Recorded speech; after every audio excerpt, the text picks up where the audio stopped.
Italian ভাষায় যে ২১টি অক্ষর বা বর্ণমালা ব্যবহার করা হয় সেগুলো আমরা এখন দেখব এবং এক-একটি করে শব্দ তৈরি করা শিখব। আ, আ come albero, albero মানে হলো গাছ। B, B come banana, banana মানে কলা।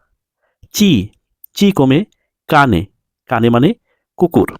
দি, দি come দুয়ে, দুয়ে মানে দুই। এ, এ come euro, euro মানে ইতালিয়ান মুদ্রা বা ইউরোপের মুদ্রা। এফে, এফে come fuoco, fuoco মানে আগুন। জি, জি come gelato, gelato মানে ice cream. Hakka, Hakka come hotel, hotel মানে হোটেল।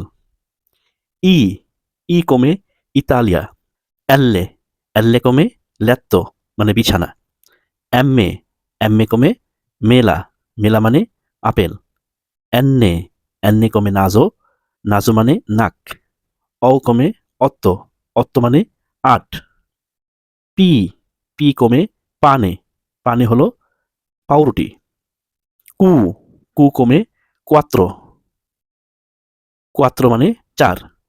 এররে, এররে come রোজা, রোজা মানে গোলাপ।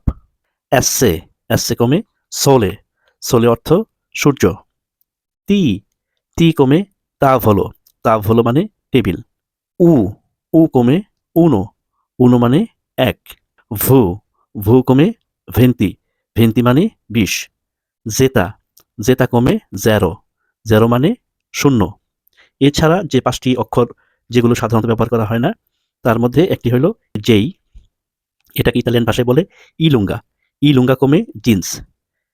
কে, কে বলে kappa, kappa come kiwi, kiwi হলো একটা ফলের নাম। দোপ্পিয়া ভু, এটা হলো ডাব্লিউ কে বলে দোপ্পিয়া ভু come ভাতার। ইক্স, ইক্স come টাক্সি। আর ইপসিলন বলে ওয়াইকে, ওয়াই হলো ইপসিলন, ইপসিলন come ইয়োগুর্ট, ইয়োগুর্ট হলো দই।